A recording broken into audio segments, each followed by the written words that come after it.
Buenos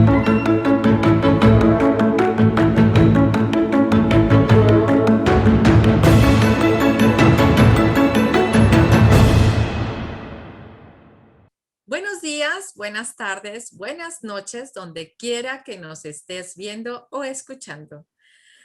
Pierre de Coubertin, el padre de los Juegos Olímpicos de la era moderna, decía: lo mejor que tienen los sueños es que se pueden hacer realidad.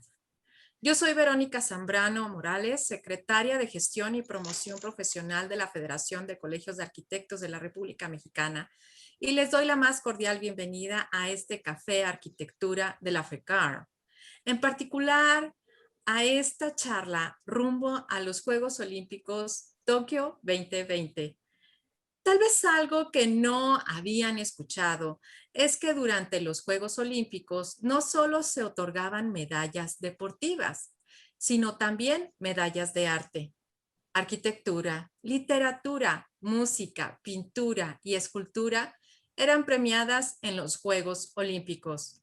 Desde la postura de nuestros invitados reviviremos esta etapa cultural, y para ello tengo la grata compañía del maestro Carlos Manuel de Jesús Hernández Schaffler, presidente de la Academia Olímpica Mexicana.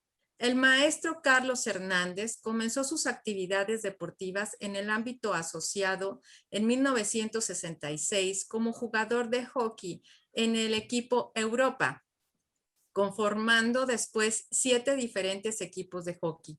Ha sido secretario de prensa, secretario general y presidente de la Federación Mexicana de Hockey, secretario general del Consejo Directivo de la Confederación Deportiva Mexicana, presidente del Consejo de la Federación Panamericana de Hockey, director regional de desarrollo en México y Centroamérica de la Federación Panamericana de Hockey.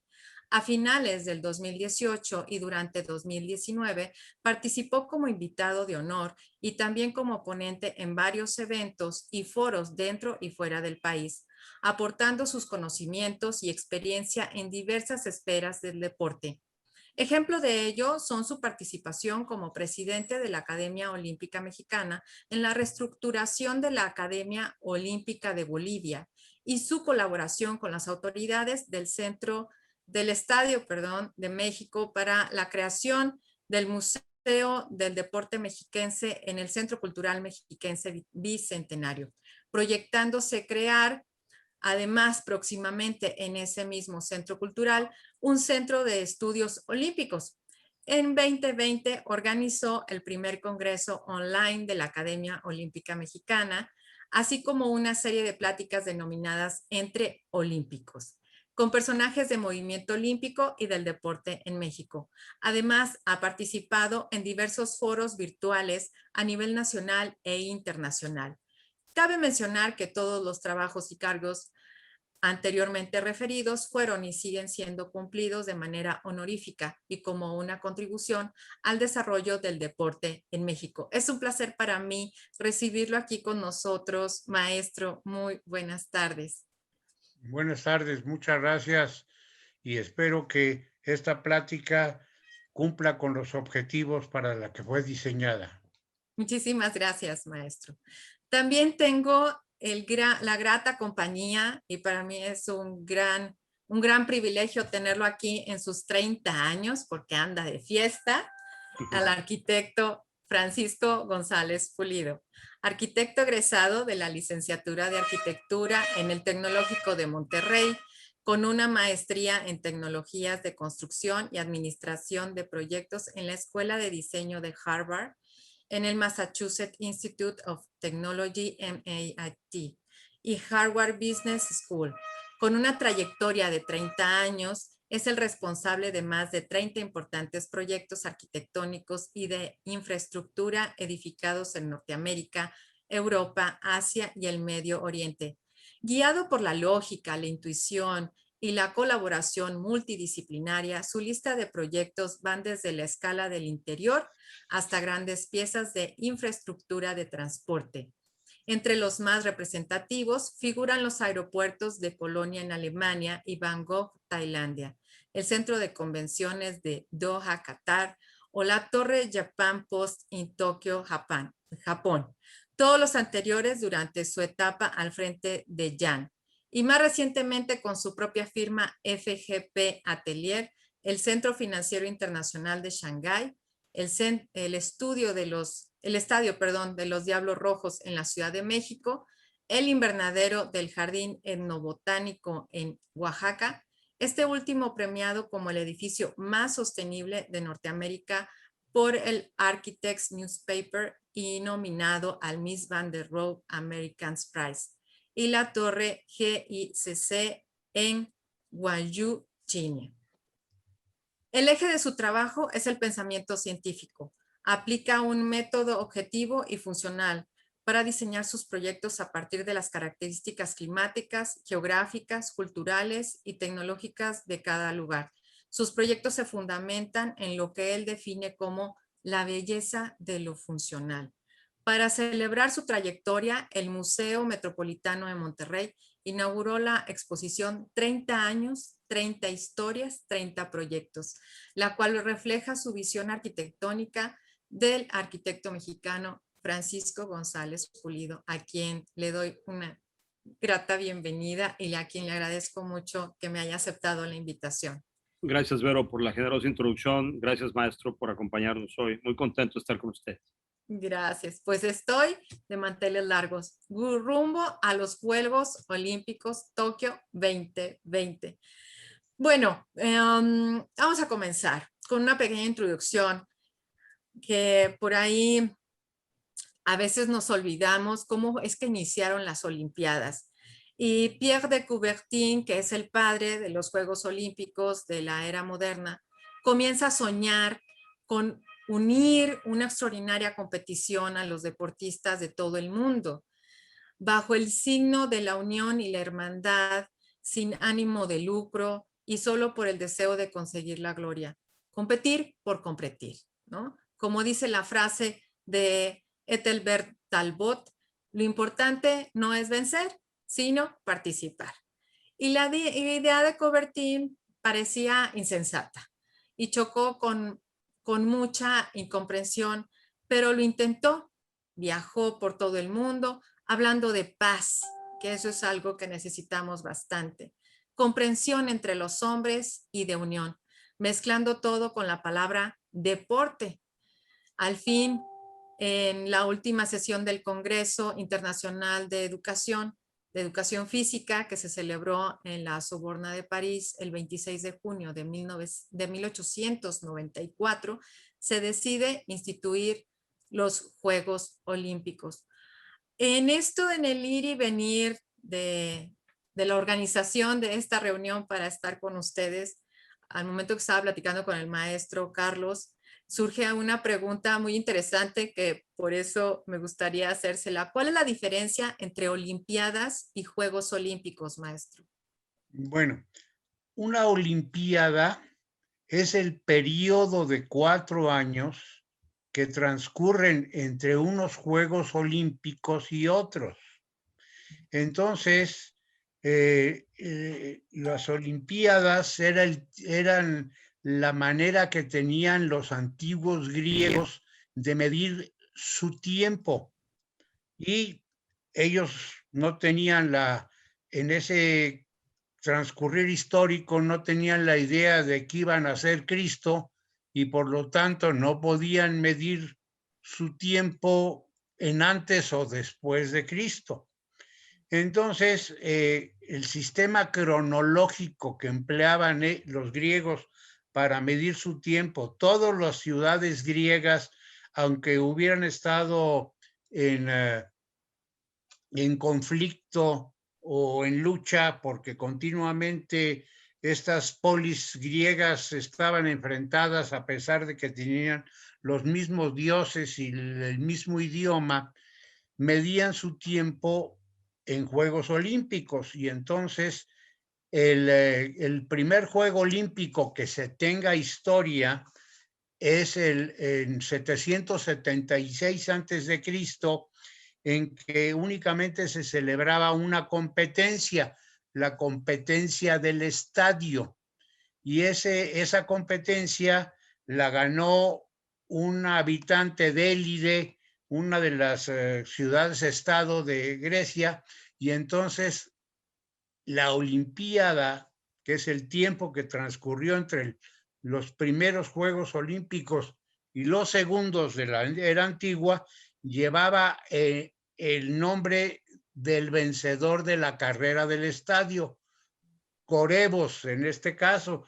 Entonces, así databan sus tiempos los griegos.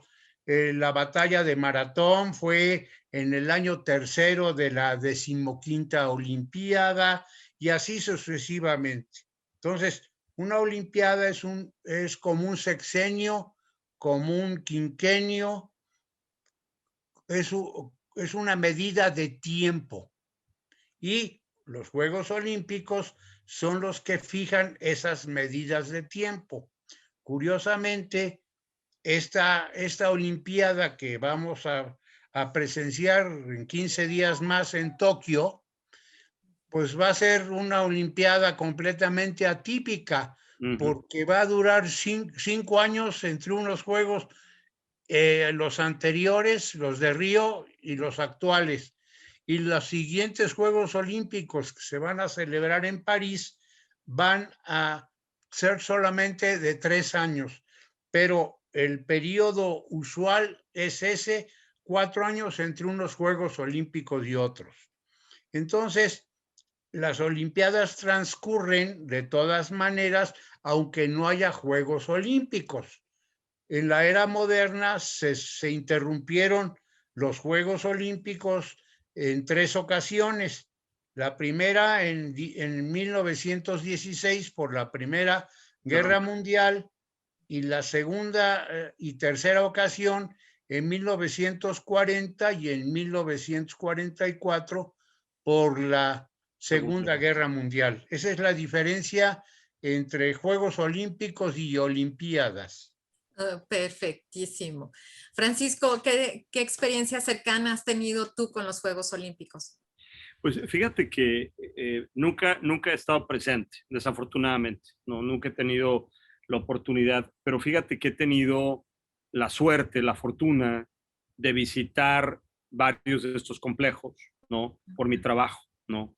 La primera vez, bueno, evidentemente México es importantísimo y para mí México es uno de los grandes ejemplos, ¿no? Y no quiero entrar a territorios en los que no soy tan experto como el maestro, pero yo le tengo un cariño muy especial a México, a las Olimpiadas de México, no solo porque me parece que fueron de los acercamientos a los Juegos Olímpicos más responsables en la historia desde el punto de vista sostenible. Se construyeron solamente 7 edificios, ¿no? Para esos Olímpicos. Sí. Y eso me parece que es una lección que el mundo no ha terminado de aprender y que México sentó un presente muy importante, ¿no?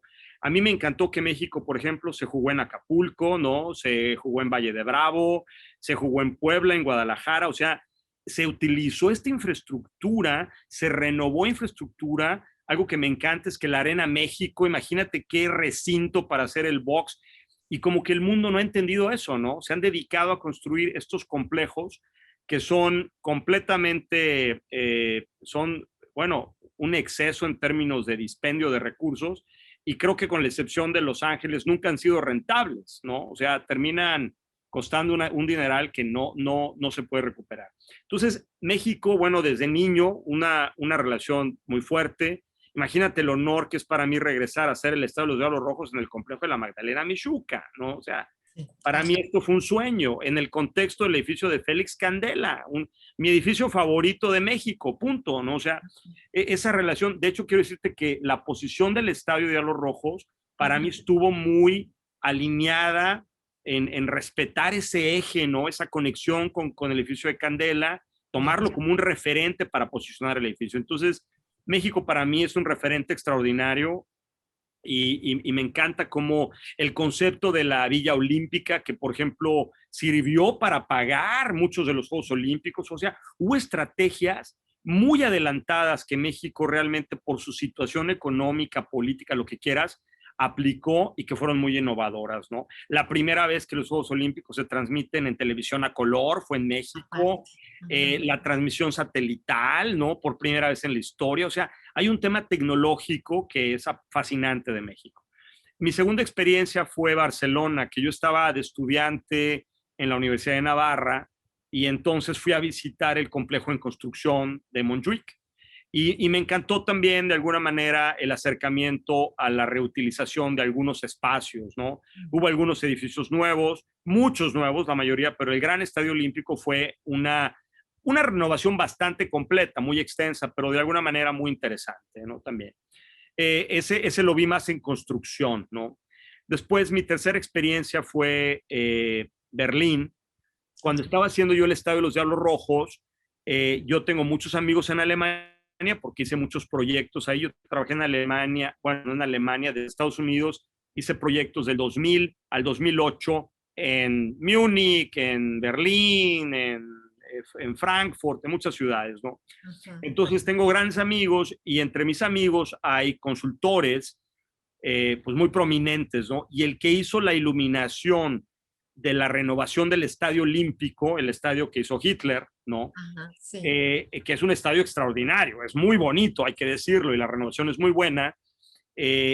Cuando estaba haciendo Diablos, yo traía un concepto de iluminación muy interesante, y entonces hablé con Michael, con mi amigo, y le dije, oye, Michael, quiero invitarte a que me hagas la iluminación de Diablos. Y me dijo, Francisco, gracias, pero antes de que vaya yo a México, tienes que venir a Berlín, quiero llevarte al Estadio Olímpico. Y tú no te imaginas, Verónica, estaba yo en el centro del estadio, en el campo, con un teléfono celular, hablándole al que controla la iluminación del estadio y pidiéndole que hiciera cambios de iluminación para mí. O sea, me sentía yo, imagínate, ¿no?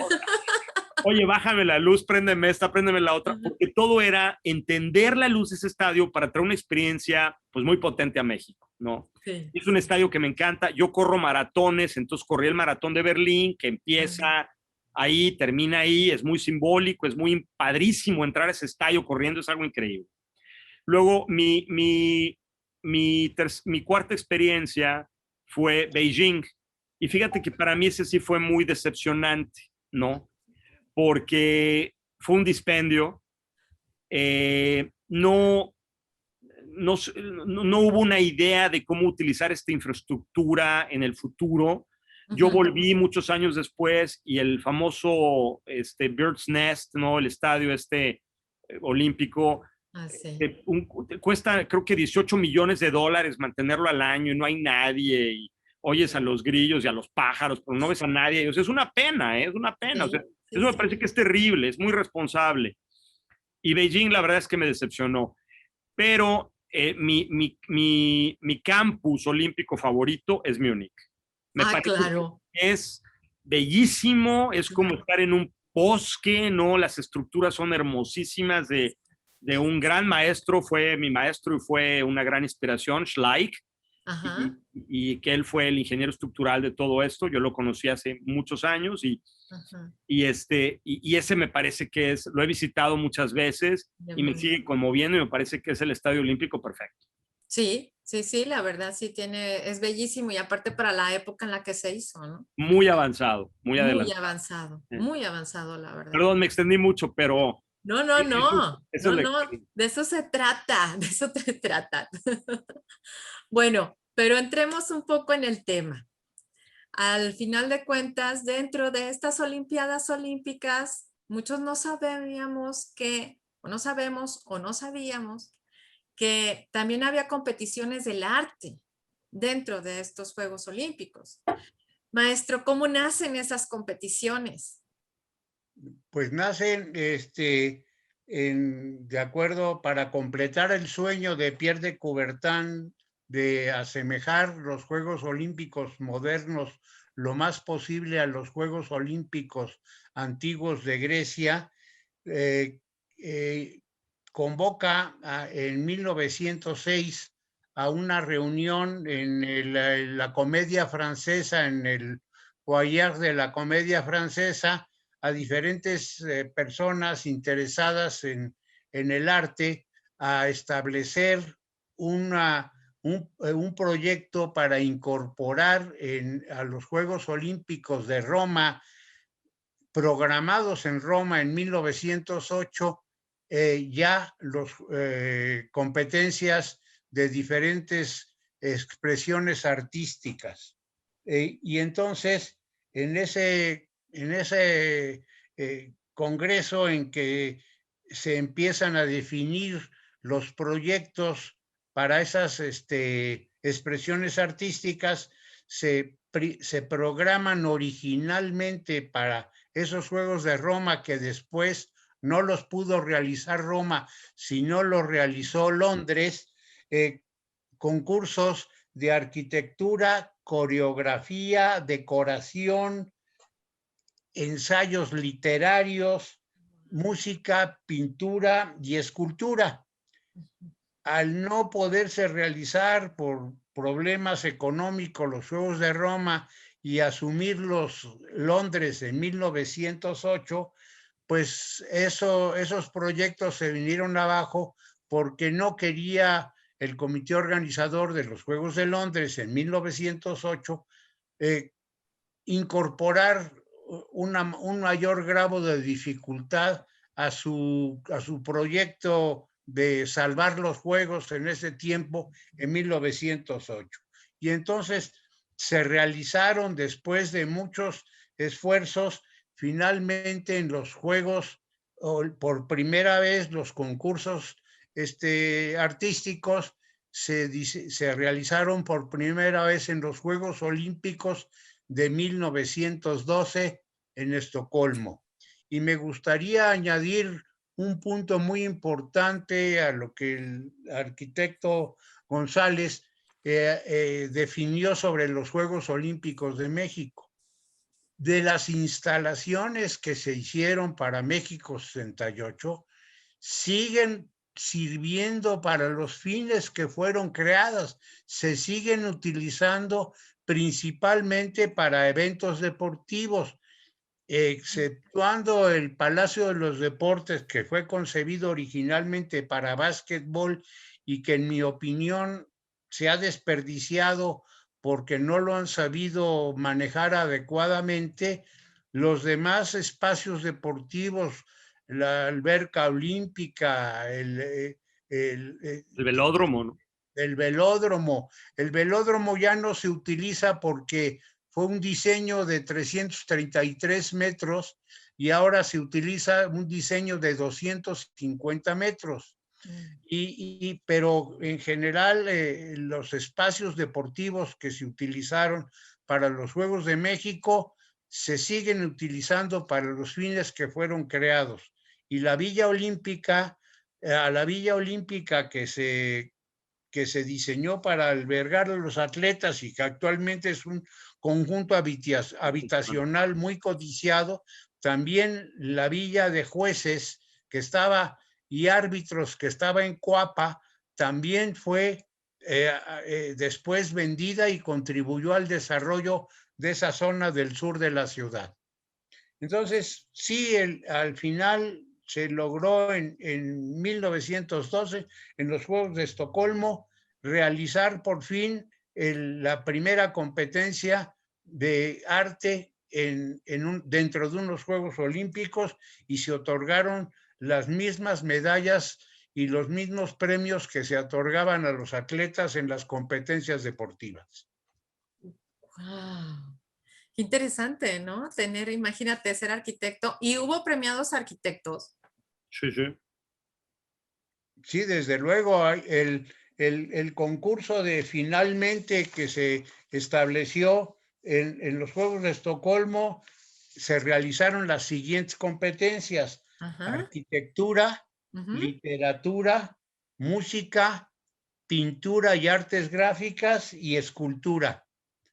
Yeah. Y esos fueron las competencias que se realizaron. Y en arquitectura específicamente se ganó una medalla de oro en la categoría de arquitectura, precisamente un arquitecto que mencionaré su nombre adecuadamente, y se han competido en los juegos, desde los Juegos de Estocolmo en 1912 hasta los Juegos de Londres en 1948, todas esas competencias, y en la categoría de arquitectura se aumentó para los Juegos Olímpicos de 28 también el diseño urbano como otra competencia dentro del ramo de arquitectura. Desde 1928 se otorgaron en el diseño urbano 4 medallas de oro, 4 de plata y 4 de bronce, un total de 12 medallas en esos años de 1928 a 1948. Y en arquitectura se llegaron a otorgar 5 medallas de oro, 6 de plata y 5 de bronce en ese lapso también de arquitectura. Para los Juegos de 1912, si quieren ustedes, les puedo dar los nombres de los arquitectos ganadores, pero creo que lo importante es destacar más que nada no los nombres, sino el hecho de que sí hubo concursos y que se celebraron muy exitosamente desde 1912 hasta 1948. Súper interesante, imagínate ir a lo que sí estaba yo encontrando es que muchas de las veces los propios competidores, los deportistas también ganaban medallas en estas categorías. Ganaban medallas, por ejemplo, eran deportistas y también participaban como artistas. Y en algunas ocasiones sí llegaron a tener la medalla en la competencia de arte y medalla en la competencia deportiva. Lo que sería muy interesante es quién tiene esa medalla, ¿no? O sea, estaría muy padre. ¿Cómo eran las medallas en aquel momento? Sería padre. Ahora, ¿el jurado cómo se integraba, maestro, para esas competencias? Bueno, el comité organizador llamaba a las personas más connotadas de los concursos a celebrarse del ámbito de críticos, quizás de arte o de destacadas personalidades en ese rubro, llamaban a esas personas a integrarse en el jurado que iba a otorgar los premios. Y las decisiones de los jurados eran inapelables y se otorgaban los premios de acuerdo al criterio de los jurados correspondientes. Y muchas veces se declaraban desiertas algunas categorías y también se declaraban desiertos algunos lugares. No siempre se otorgaban primero, segundo y tercer lugar, oro, plata y bronce, medallas, sino a veces nada más se otorgaba la de oro y las otras lugares se declaraban desiertos, o nada más se les daba una mención honorífica a algunos de los concursantes. Excelente, excelente. ¿Qué opinas tú, Francisco, de esto? No, pues es interesantísimo. La verdad es que el maestro domina el tema, no hay mucho que agregar.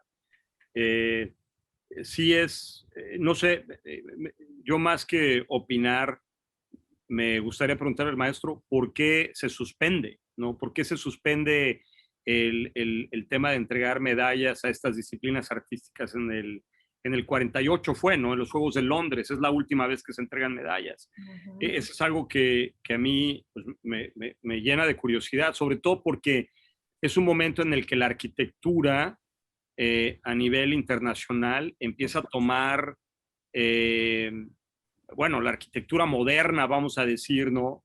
Empieza a tener un rol muy importante, ¿no? Tienes, por ejemplo, el gran complejo que hace Kenzo Tange, creo que fueron las Olimpiadas del 64, ¿no, maestro? De 64 en Tokio. En Tokio, que es una composición extraordinaria de edificios, ¿no? Entonces me da curiosidad por qué se suspende, ¿no? en un momento en el que la arquitectura empieza a tomar un rol tan importante y el urbanismo, ¿no?, en el mundo. Bueno, siempre estuvieron los concursos artísticos envueltos en conflictos, y principalmente era porque anteriormente el concepto de amateurismo estaba muy vigente, tanto en las competencias deportivas como en las artísticas.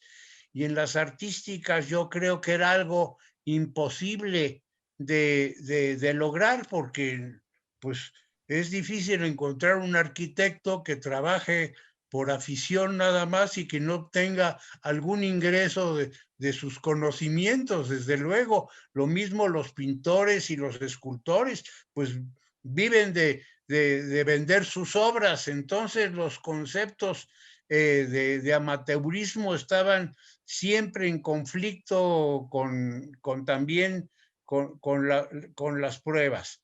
Y en 1948, que fue los últimos juegos en que hubo concursos realmente de arquitectura y de las otras artes en unos juegos, fue también muy difícil el lograr que el consenso de todos los integrantes, y era muy caro también pagar el transporte y las posibilidades de exhibición de las obras premiadas en Londres, que recordemos que acababa de salir de la Segunda Guerra Mundial y tuvo que desde luego que alojar a todos los deportistas en cuarteles. Recuerdo todavía de los en donde se alojaban los soldados en la Segunda Guerra Mundial, y además estaba pues realmente toda Europa devastada a consecuencia de la guerra, y entonces se decidió por el Comité Olímpico Internacional en ese tiempo acabar con los concursos y solamente hacer en los juegos respectivos exhibiciones al respecto, exhibiciones relativas a estos temas, a todo el arte en general.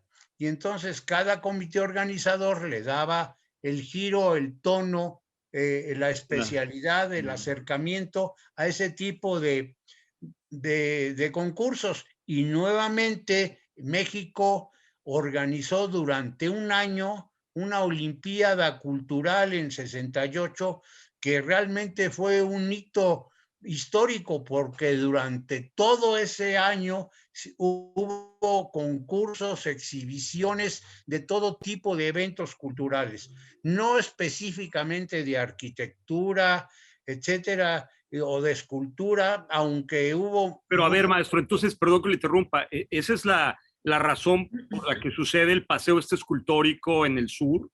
Fue Claro. parte de esa iniciativa, entonces, que es hermosísimo. De ahí Sí. surge, ¿ya? De ahí surge el paseo denominado la Ruta de la Amistad, Sí. que comienza en la glorieta de San Jerónimo, digamos, actualmente, porque entonces también el periférico pues se creó para lograr llegar a los diferentes deportes y a la Villa Olímpica, y llegó hasta esa Ruta de la Amistad, llegó desde la glorieta de San Jerónimo actualmente hasta el otro de los hitos arquitectónicos o deportivos más que arquitectónicos, que fue el canal de Cuemanco, en donde se celebraron las competencias de remo y canotaje. Entonces, a los lados del periférico estaban diferentes esculturas de los más connotados escultores en ese tiempo en el mundo, que fueron invitados por el comité organizador a aportar como representativos de sus diferentes corrientes arquitectónicas o esculturales en ese tiempo, todas las esculturas que actualmente se han renovado afortunadamente y se han cuidado nuevamente a lo largo de la Ruta de la Amistad. Uno de los detalles que me gustaría mucho resaltar es de que las convocatorias que se hacían eran precisamente inspiradas en el deporte. Tenías que estar haciendo escultura, pintura, arquitecto, todo orientado al deporte. Era un poco seguir con este espíritu del padre de las Olimpiadas Pues sí, modernas. de hecho lo que dices tiene mucho sentido, Vero, porque los premios que se daban al menos el registro que yo tengo, el recuento que tengo de los Olímpicos del 12 al 48, se dieron a edificios de infraestructura deportiva, ¿no? Estadios o planes maestros, o sea, no era un premio a un condominio, ¿no? A una torre. Ándale, Muy eso, interesante, eso. ¿no? Es muy Sí, interesante. sí.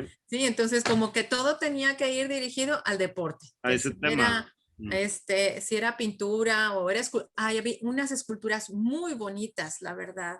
Esculturas muy hermosas que ganaron, poemas también que se hacían. O sea, todo era siguiendo este espíritu por el que se organizaron los Juegos Olímpicos modernos. Eso es una de las cosas que a mí me llama la atención y es interesante también ver que toda esta infraestructura que tiene que tener para dar cabida a ese objetivo original, ¿no? Que no es cualquier cosa, porque si nos ponemos a ver el tiempo en el que se le da a México, México tuvo que desarrollarlo en muy pocos 2 meses, años, ¿no? En 2 años desarrollaron todo el... cuando generalmente tienes 4. Bueno, normalmente se otorgan actualmente 7 años. Lo que pasa es que México tuvo en 68 varios, aunque se le otorgaron oportunamente, fue un cambio de sexenio, y el que consiguió los juegos fue Adolfo López Mateos, que después fue el primer presidente del comité organizador, y cuando falleció Adolfo López Mateos, entonces entró al relevo Pedro Ramírez Vázquez, y había conflictos en cuanto a los costos, en cuanto a la asignación de presupuestos, y finalmente cuando se empezaron a hacer las cosas, pues dudaban los extranjeros de que se terminaran a tiempo, pero afortunadamente se aplicaron técnicas muy novedosas, que de esos no conozco nada, pero nos las puede describir, en la construcción de los edificios respectivos, que significaron soluciones arquitectónicas o de construcción muy novedosas para ese tiempo, y que se aplicaron con éxito en los juegos. De eso, pues yo no podría decirle nada al respecto. Puedo decirle de lo que se hizo, pero no de las características arquitectónicas de lo que se realizó. No, no, de eso ya sabemos, maestro, ya sabemos. Oiga, pero otra pregunta, por ejemplo, después del 68, porque fue todo un año de estar haciendo exhibición, después del 68, ¿hubo todavía o se siguen haciendo estas exhibiciones artísticas dentro de los Juegos Olímpicos? Sí, se siguen haciendo con mayor o menor éxito y con mayor o menor relevancia, pero sí, se continúan haciendo. Yo recuerdo una exhibición que se llamaba Los 5 Sentimientos en los Juegos Olímpicos de Atlanta, que eran las mejores obras de arte de diferentes museos del mundo, que le fueron prestadas al Museo de Atlanta para que fueran exhibidas en esa ocasión, y con mayor o menor éxito se han seguido realizando. Pero ya no tienen una medalla, digo, y luego la medalla, maestro. No, son exhibiciones nada más, y no, pues no se le otorgan premios, porque generalmente son obras de arte muy connotadas, que han sido ya conocidas y no desconocidas, porque en este caso una de las competencias de arquitectura, por ejemplo, para los juegos tenían que haber sido diseñadas especialmente para para esa competencia y no podían haber sido aprovechadas, digamos, del trabajo anterior de un arquitecto o de otro, de un escultor o de un pintor. Ujú. Sí, sí. Sí, las reglas sí eran muy específicas, tenían que ser obras inéditas y que tenían que tener ese objetivo nada más de manera particular. Exactamente. Con ese programa de evento cultural que se tenía que cubrir en esa sede, ¿no? Es lo que Sí. tendría que hacerse. Es una lástima realmente que ya no haya esa competencia. ¿O usted qué opina de manera personal? Pues yo creo que deberían de revivirse, pero adaptadas a las circunstancias modernas, porque en primer lugar no se le puede pedir el carácter de amateur a ninguno de los participantes en las competiciones artísticas, porque ya tampoco se les pide el carácter de amateur a ningún atleta. Cada federación internacional del deporte específico determina la elegibilidad o no de los diferentes atletas.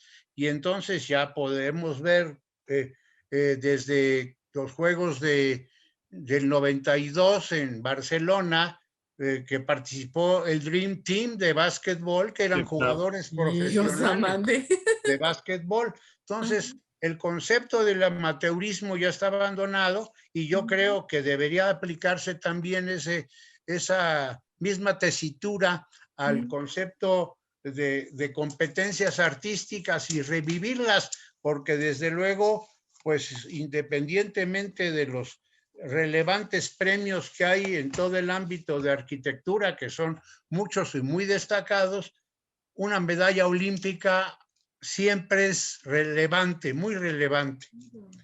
Y en ese aspecto de arquitectura me gustaría informarles que hubo varios deportistas que también ganaron premios en los diferentes tipos de concursos olímpicos. Por ejemplo, un competidor húngaro, Alfred Agos, de Bulgaria, ganó la medalla de plata en arquitectura en los Juegos del 24 en París, Francia, y también ganó los 100 metros de nado libre en los Juegos de 1896 en Atenas. ¿Dijo búlgaro o húngaro, maestro? Húngaro. Húngaro. Alfred Agos. Interesante. ¿Qué tal? Sí se puede, sí se puede. Yo sería de porrista nada más, maestro, déjeme le digo, ¿por qué no? De nado, hasta ahí, pero me podría atrever. ¿Y tú de cuál, Francisco? Pues no sé, digo, yo corro maratones, pero cuando te comparas con estos Ya segmentos, ves, no, bueno, nada que de ver. maratón y de arquitectura. No, sí, pero yo creo que llegaría yo en último lugar en maratón. Cuando ves a estos grandes atletas, bueno, no puedes decir que corres nada, ¿no? Es más una pasión. Bueno, fíjate que lo ecuestre me gusta mucho y eso sí lo hice mucho tiempo, ¿no? A lo mejor ahí tendría mejores posibilidades. No sé. Digo, hay que ver por dónde para ganar también la Olimpiada. Bueno, podría ser, ¿por qué no en adiestramiento? Pues Ya sí, ves, ya ves. pues En sí, algo podemos ganar las dos. algo. Ok, bueno, platícanos cómo llega a tu vida Los Diablos Rojos. Pues mira, este es un proyecto que le tengo mucho cariño, Verónica, porque pues es mi regreso a México, ¿no? Yo salgo de México en el 99 y no regreso, ¿no? Me voy a vivir a Cambridge y luego pues me toca trabajar en todos estos contextos. Y sí hice un concurso para la Terminal 2 del Aeropuerto de la Ciudad de México, quedé en segundo lugar y después surge el proyecto del invernadero en Oaxaca muchos años después, pero realmente Diablos Rojos para mí es mi regreso a México con una obra realmente de una escala importante, ¿no? Parecido a lo que había yo estado haciendo fuera de México. Entonces, la verdad es que es un proyecto al que le tengo un cariño muy particular, no solamente por el contexto, lo que te decía, estar cerca del Palacio de los Deportes para mí fue algo muy importante. Es un proyecto que fue muy interesante en su concepción porque trata, no resuelve, fíjate, porque pues hay temas de presupuesto y hay muchas fuerzas, no me quiero meter en esos temas ahorita, no, que dominan esos contextos, pero sí hicimos un esfuerzo grande por hacer una integración con la comunidad. Diseñamos áreas, por ejemplo, de cultivos urbanos, diseñamos un área muy, muy prominente para hacer un mercado y de alguna manera integrar a la comunidad. Creamos áreas deportivas abiertas a todo el público, un parquecito de béisbol a un costado para que los niños puedan, imagínate qué emoción poder irte ahí a jugar pelota junto a este titán, ¿verdad? Este edificio en donde juega tu equipo, ¿no? O los equipos que te gustan. Entonces, creo que el edificio, fíjate que lo que yo aprendí en ese proyecto es que el edificio era muy importante, pero resultó más importante lo que estaba alrededor, ¿no? Y cómo integrar el entorno, cómo hacer el edificio más urbano. Y por eso cuando empiezo a diseñar este edificio, me doy a la tarea de hacer algo muy urbano, muy transparente, muy conectado a la ciudad. Yo no quería ser un contenedor. Me parece que los estadios, por eso me gusta tanto Múnich, porque los estadios tienden a ser estos como cazuelas, ¿va? Sí. Y esto me parece que es antiurbano, ¿no? Entonces, ese proyecto de alguna manera plantea algo diferente, algo innovador, me parece.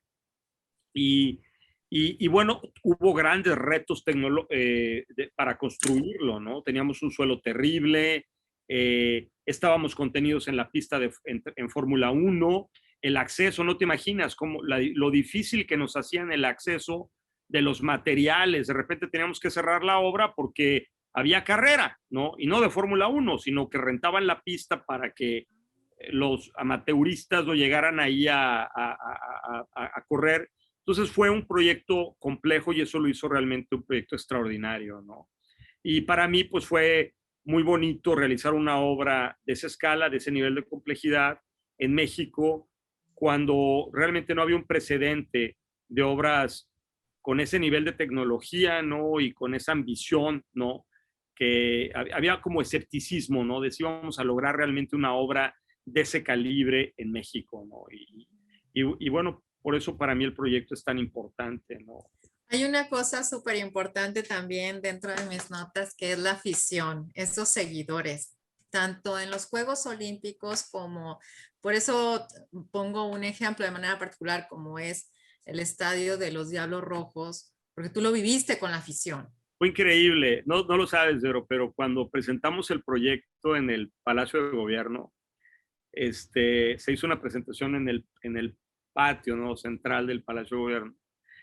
Y recuerdo mucho, pues era un grupo, pues no muy pequeño, ¿no? Era un grupo grande de invitados, pero finalmente invitados.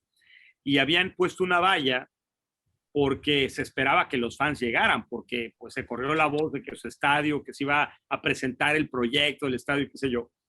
Y recuerdo tanto que cuando se abre la valla, bueno, una emoción, llegaban y se tomaban, cogían el teléfono, ya sabes, así, y se ponían junto a la maqueta y se tomaban el selfie, ¿no? Sí, claro. Y para mí eso fue muy emotivo, porque entendí la responsabilidad que tenía enfrente también, ¿no? De responder a una afición que lo veían como su casa, su territorio, ¿no? La casa de su equipo. Y entonces, cuando llega el día de la inauguración y te das cuenta cómo la afición responde al edificio, bueno, no hay nada más gratificante.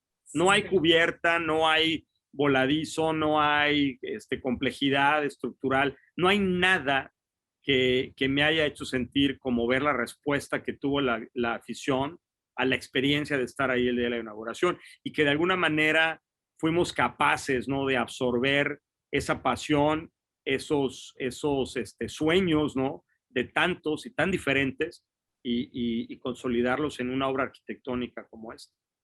Fíjate que es una de las cosas que me gusta, porque efectivamente, como tú lo comentas, este concepto de estadio de una cazuela, como que ya no debe de ser este concepto mucho más libre, esta integración también con el espacio, para que no sea también un costo muy elevado en cuestión de evento.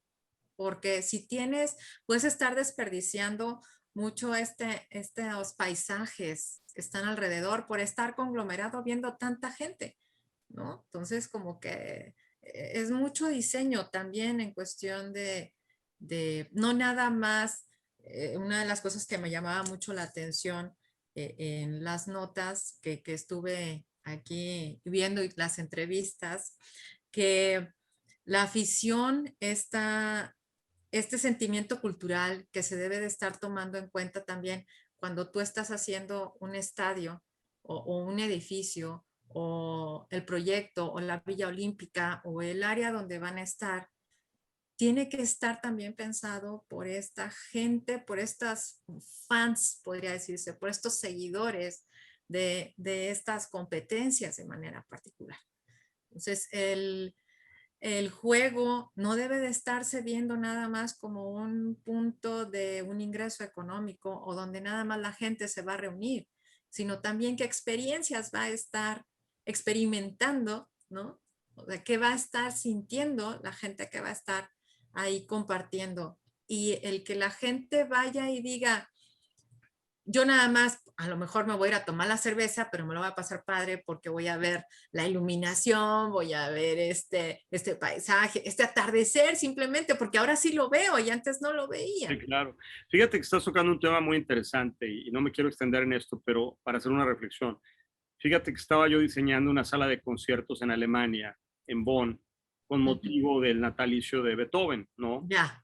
Y cuando estaba yo planteándome el concepto acústico del edificio, regresando a tu punto, trabajé con uno de los grandes ingenieros acústicos del mundo, un japonés que se apellidaba Toyota, la empresa se llamaba Nagata Acoustics.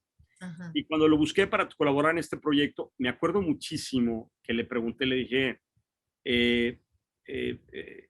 ingeniero, en el contexto de la acústica, ¿cómo logramos que cada uno de estos asientos tenga la acústica perfecta, ¿va? Porque queremos, o sea, ¿cómo? Porque al final la acústica no es una ciencia exacta, ¿no? ¿Cómo logramos ese nivel de precisión en cada uno de los, cómo podemos lograr? Y me acuerdo que su respuesta fue extraordinaria. Me dijo, Francisco, ¿quieres alta fidelidad? Cómprate un iPod. Era en la época del iPod, ¿te acuerdas la primera? Me dice, ¿quieres experiencia? Ve al teatro.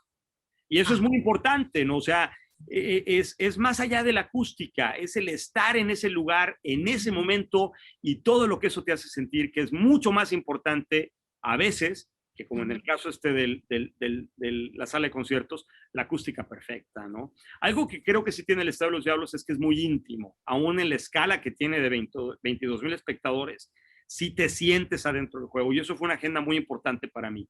En el diseño del contenedor, ¿no? Y la relación con el campo, sí pusimos mucho énfasis en que queríamos que el aficionado se sintiera muy cerca, que estuvieran muy pegados. Y otra cosa que me llama mucho la atención es que los asientos los hicimos en 3 tonos, ¿no? Con un rojo y un blanco y un poco emulando las llamas, ¿no? Que el edificio esté en llamas. Y es curioso que la afición le empezó a llamar el infierno, ¿no? Y eso es padrísimo. O sea, ya cuando el arquitecto le puede poner 1000 nombres a su edificio y todos valen gorro, ¿no? A nadie le importa. Pero cuando la afición lo abraza y lo bautiza, ese es el nombre del estadio, ¿no? Es exactamente, porque ya se posesionó Claro, Y eso claro. viene como resultado de la experiencia, ¿no? Se conectaron con el edificio. Sí, sí, sí, así es. Y yo creo que así se deben de estar conectando. Y es otro punto, fíjate, porque hay a veces que los jugadores, cuando llegan, no sé, maestro, usted como jugador de hockey en su momento, cuando usted llega al estadio y comienza a revisar y dices, es que no tiene esto, no tiene lo otro, o me falta, no sé si le pasó, maestro, al momento de jugar hockey. Sí, desde luego uno analiza desde luego las características del lugar donde va uno a practicar o a competir y trata uno de aprovecharlas al máximo en el sentido de lograr observar algún tipo de instalación en que pueda uno desarrollarse de mejor manera. y desde luego el Estadio de los Diablos, desde los dugouts que le llaman y las el que esté todo acoginado alrededor con especificaciones muy estrictas fijadas por la Liga de Estados Unidos para que no se vayan a lastimar los jugadores, etcétera, se representaron independientemente del magnífico diseño arquitectónico, un reto grande para poder con con ingeniería, por decirlo así, mexicana, cumplir las especificaciones estrictas de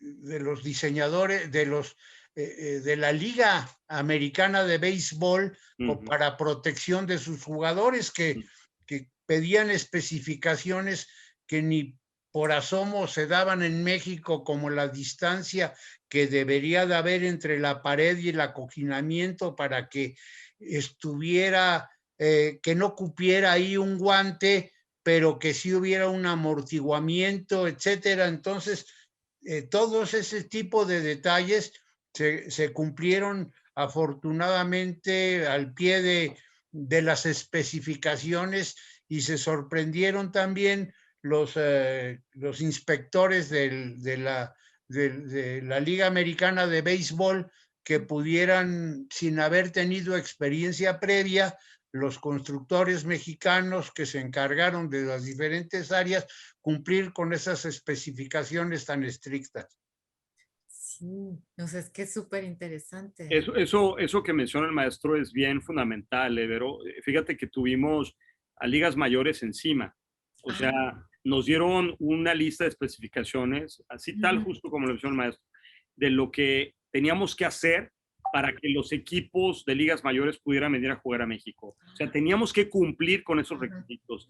Y eso nos fue cambiando mucho la agenda, ¿no? En el proceso del diseño, y tuvimos que traer equipos, me refiero en este caso de diseñadores y constructores fuera de serie, ¿no? O sea, todo los temas de señalización, de dónde iban a ir las cámaras. O sea, tuvimos una visita a ligas mayores en donde literalmente nos decían, aquí tiene que haber un cuate con una cámara, aquí tiene que haber otro, y esto, y la seguridad, o sea, increíblemente complejo, muy interesante, ¿no? Por eso, realmente, fíjate, cuando se habla se compara este estadio con otros en México, creo que se nos olvida esa parte, que esa sí es muy importante, cómo el Estadio de los Diablos se acomete, ¿no?, a cumplir con una agenda tan estricta, tan específica y tan restringida en algunos casos, con la tecnología que tenemos en México, ¿no? Que es lo que decía el maestro, ¿no? Sí, Se logra extraordinariamente bien, ¿no? Y eso va más allá del diseño del arquitecto, ¿eh? O sea, a mí de repente pues no me molesta, pero me da mucha risa, más que me molesta, cuando los arquitectos dicen, es que yo hice este edificio. No, son equipos enormes, interesantísimos, multidisciplinarios, en donde hay reuniones de 100 personas. Yo me acuerdo que en Los Diablos teníamos reuniones en donde era imposible aprenderte los nombres de todos, ¿no? Y eran unas contribuciones increíbles, ¿no? De ahí salían ideas extraordinarias de cómo poder lograr la visión de don Alfredo, ¿no? En este proyecto en particular. Sí, fíjate, hemos visto normativa, ¿no? La afición, las propias características del suelo, del área. Son muchas cosas que intervienen para que al final de cuentas una persona vaya y juegue y haga clic. Sí, claro. Haga clic en el espacio y diga, oh, yo quiero volver a venir a ver esto, ¿no? Es como si fueras a un espectáculo. Yo me muevo más con la cuestión de la música y yo te entendía muy bien en esto, porque de hecho mi hermana ahorita está en Viena, ahorita que dijiste Beethoven, Sí. porque es así como que, es el gurú, ¿no? De la música de Beethoven. Y me he movido más con esto del arte precisamente, porque muchas de las veces, tú tocaste un tema, las especializaciones. A veces no contemplamos las especializaciones y estamos ocasionando problemas dentro de los eventos o dentro de estas actividades, dentro de los espacios. Una de las cosas que lo vemos también es con los escenarios. Es que con este golpeteo Sí, claro. tenemos que tener mucho cuidado porque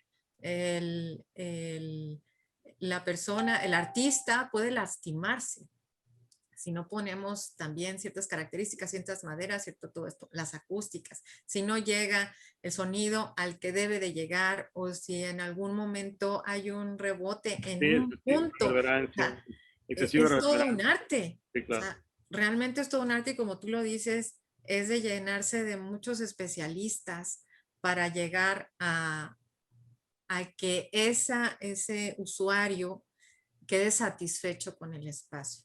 Llegar a unas Olimpiadas y ver a, a su participante favorito y que se desarrolle, eso también tiene mucho que ver. Una de las cosas que a mí me llamaron mucho la atención en Londres es esta crítica que hicieron a las camas de los jugadores, porque en su momento las camas no estaban cumpliendo con las medidas, sobre todo con estas personas, con los basquetbolistas que son muy altos. Entonces las camas eran muy chicas para los jugadores. Entonces, como este descanso es súper importante para que también den un rendimiento y den un resultado.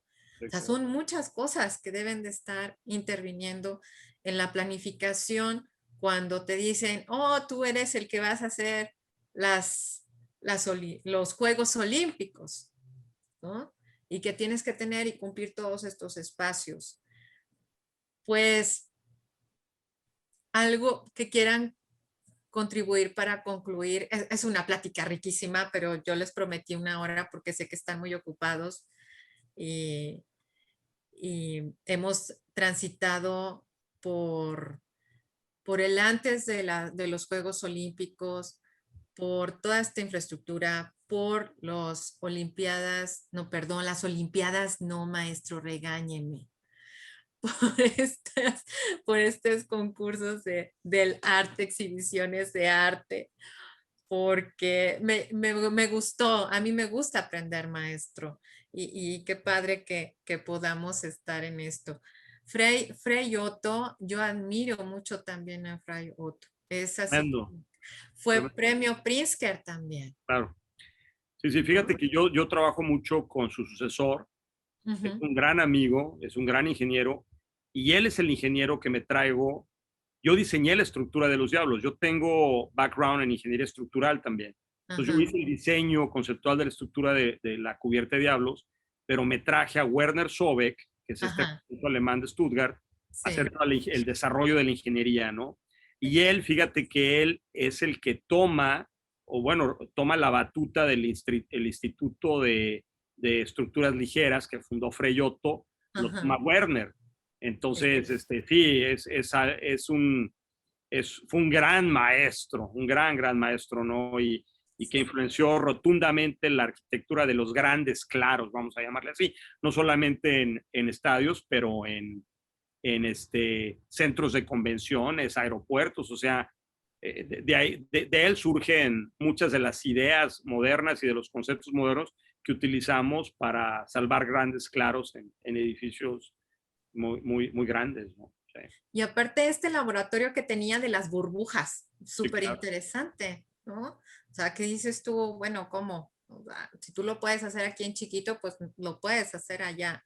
Pero primero lógralo aquí para que luego lo puedas hacer. Y ese estadio a mí me gusta mucho de Frei Otto, Sí, un claro. premio Pritzker también. Sí, sí, sí. ¿Con qué concluimos? Regresamos, vamos a convocar los concursos de arte, sí. Muy bien, sería muy interesante que se retomara esta magnífica idea porque realmente el deporte, como decía Ortega y Gasset, es una manifestación de la cultura también. Y entonces debe de considerarse las otras partes de la cultura, como estas de las que hemos hablado, como parte integral de del desarrollo humano, ¿verdad? Entonces sí, sería muy interesante, complicado, pero es un reto interesante que debe de asumirse para poder llegar a a realizar nuevamente este sueño que se puede cumplir, como lo decía Coubertin, y usted lo mencionó al principio de esta plática tan interesante, tan agradable, tan fluida y tan fácil de llevar. Ay, gracias, gracias, maestro. Francisco. Pues bueno, para mí ha sido muy, muy, ¿cómo se dice? Me ha iluminado mucho esta conversación. Escuchar al maestro realmente, nos podíamos quedar aquí horas, ¿no? Sí, sí. Está interesantísimo este tema. Tengo que reconocer que me puse a estudiar, ¿no? Porque yo no era no estaba tan educado en el tema, entonces me puse a estudiar algunas cosas, aprendí muchísimo. Entonces, gracias, Vero, por darme la oportunidad de formar parte de esto. Espero haber traído algo de valor el día de hoy. Quizá yo me quiero ir con una reflexión que sí es importante para mí, ¿no? Me duele enormemente mucho, ¿no? Ver en el caso de Tokio, ¿no? Que con esta pandemia y que se ha declarado que no va a haber asistentes a los Juegos Olímpicos, que se hayan invertido 24 billones de dólares en algo que pues, imagínate nada más, no va a significar realmente un retorno a esta inversión de ninguna manera, ¿no? Y creo que esa es una reflexión interesante moviéndonos hacia el futuro, ¿no? De cómo debemos plantearnos estas villas olímpicas en el futuro, ¿no? Estos espacios olímpicos, ¿no? Yo creo que México y Múnich son grandes ejemplos, ¿no? Y a veces sí tenemos que regresar al pasado para hacernos un futuro mejor, ¿no? Me parece que se ha comercializado tanto esto de los olímpicos, no se ha convertido en un negocio en donde el tema de invertir se convierte en el eje central de esto, y creo que pues no está mal pensar en invertir en lo que ya tenemos, como lo hizo México, ¿no? Y pensar más estratégicamente, ¿no? Para que pueda ser algo más sostenible y que tenga un mejor futuro, ¿no? Sí, sí, sí, la verdad, porque, bueno, el deporte no se puede dejar de hacer. Claro. Eso sí que no. Yo creo que muchos competidores se capacitan y se preparan y se mentalizan para ese objetivo, como que para que al final de cuentas no tengan tampoco ese estímulo, porque es lo que no van a tener. O sea, va a ser una competencia, pero es diferente, maestro, la adrenalina, la verdad. Completamente, sí. Una competencia sin público, el público, pues en términos de deportes de conjunto, es el 12º jugador, quizás. Sí. Sí, sí. Y pues lamentablemente no es. Pues bueno, yo me quedo con realmente muchas cosas. Me da gran honor estar con usted, maestro Francisco, por favor. Te agradezco mucho realmente, No, porque sé que gracias. estás en un pie así de ser nuevamente papá, que me tienes estresada, No. Pues, que pero todo salga bien. esperemos que todo salga bien Todo salga con tu bien. beba, va a llegar Gracias. muy bien. Y también estoy muy agradecida porque estamos aquí festejando contigo los 30 años. Vas a ver que voy a ir a la exposición. Sí, hombre, date una vuelta, maestro, está invitado. Fíjate que Maestro. esto surge como invitación de Monterrey. Para mí fue muy bonito regresar a una ciudad que quiero tanto, en donde estudié, a presentar una sección de 30 proyectos que pues no es cronológico, están más conectados con la idea de utilizar menos y menos para hacer más. Entonces, creo que vale la pena darse una vuelta. Ojalá puedan ir. Sí, claro que sí. Vas a ver que sí. Pues yo les agradezco Gracias otra mucho. vez, Vero. Gracias, maestro. Un placer. Realmente fue un placer poder dialogar con usted y espero que tengamos un reprise próximamente. Ojalá, maestro. Ha Sí, sido un sí, placer, sí. ¿verdad? Un Y placer y cuando un vengas honor. a México también Un avísanos. placer y un honor. Sí, claro que sí. Claro que sí. Sí. Con gusto. Ok. Muy bien. Agradezco infinitamente el haber compartido con nosotros sus conocimientos y su tiempo. De igual manera, agradecemos a todos nuestros seguidores en nuestras redes sociales, FECAR, Facebook, Instagram y Twitter. Mi nombre es Verónica Zambrano, secretaria de Gestión y Promoción Profesional de la Federación de Colegios de Arquitectos, y esto fue Café Arquitectura. Hasta la próxima.